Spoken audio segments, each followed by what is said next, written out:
What up, man? It's your big brother K-Rino. Look, I want to speak about a couple of things to give us some understanding. We see these situations that come about periodically where you see black people being put in check by the powers who control every major entertainment component in the world. What are those entertainment components? They are the music industry, they are the sports industry, they are Hollywood, all of the major entertainment industries that exist. They are controlled by powers, by a group of people who will deny that they control those industries. Strangely, they will adamantly say we don't control those industries, but they do. And they will prove over and over again that they do when it's time for them to, let me free both my hands, correct somebody, particularly a black person, about something that a black person said, which, from my assessment, 95% of the time, those things that are said are actually true. So now you see the situation with Kanye and what phase he's going through now, and that phase is realizing the power of those powers to snatch away everything that they gave him.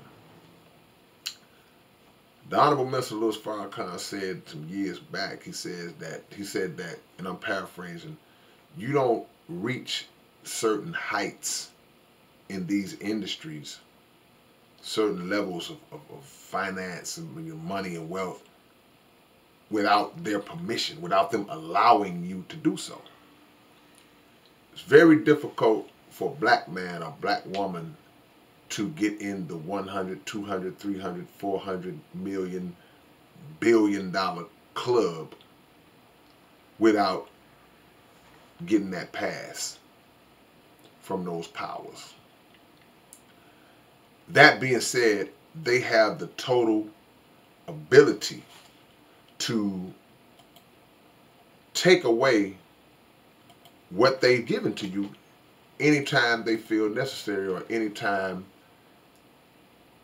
they think that you've gotten out of line.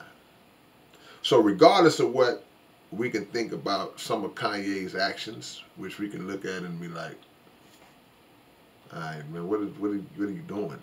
Some of the other actions. What's going on now, the phase that he's in now, is bringing light to a constant, repetitive pattern and that we see with black people as it relates to being smacked upside the head when you have the audacity to tell the truth. So what we see with him now is a necessary, in my opinion, it's a necessary situation. Because we've had people like the Honorable Mr. Louis Farrakhan who's been teaching the same truth for decades, which I believe all of the people who are coming out and they'll say these different things, they'll teach about the true children of Israel and who we are and who they're not and all these different things, right? I feel that the minister planted that seed. I'll stand on that. And the seed don't always sprout. The seed ain't going to sprout up the first day it's planted. And you put a little water on it. It takes a while. And the people that those seeds get planted in, at some point, they start popping out. So even if the man who taught that truth and introduced that truth to this current generation, even if his words may not have hit on a mainstream level, on a massive, massive world mainstream level, even though they reached a lot of people, sometimes that information will come through somebody else. And at the end of the day, that's all you want, is that truth to come out. And a lot of these brothers and these sisters, they're starting to see a lot of the same backlash that the minister saw or sees, continues to see. And they get to see the hand that swings and knocks everything that they have off of the table. And now we're going to take your endorsement deal. We're going to break ties in this particular business relationship. We're going to remove you from this platform. We're going to do this. They're showing who has the power that they claim that they don't have. But when that happens, those of us who are in positions, who have risen to positions by whatever means, like I say, they put you in that position, but you don't come out of it with nothing all the time. You still have a little money, you still have a little resource, you still have a reach and a following. Now it's time to get to work and show that we have power ourselves. We don't need to continue to scratch on their doorstep like a little puppy dog and ask them, can you do this? Can you partner with me? Can you put out my design? Can you do? You ain't got to do that no more. Because they, even though all you are to them is a dollar sign, make no mistake about it, record labels, Hollywood, sports, you nothing but a dollar sign. There's no love for you. None. Even though that's the thought process and they make billions and billions of dollars off of you, they will still cut you loose when you disrespect them with truth, because their allegiance to their culture, their allegiance to that is greater than the money that you bring to the table, because they'll get somebody else to generate that money for them. They'll replace you with another face that would do the same thing that you do. We got to be more like that. We got to be the ones that say, okay, well, you know what? If they knock somebody off of the platform, or they take somebody's endorsements that black people have supported,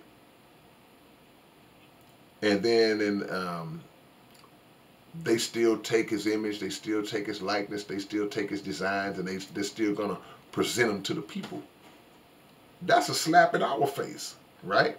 Because they're basically saying, like, hey, we're going to get rid of the guy that everybody supported because he's the guy, but we're going to keep everything that he brought to the table and that he created. We're going to keep that and still repackage it and present it the same way, and y'all still going to support it.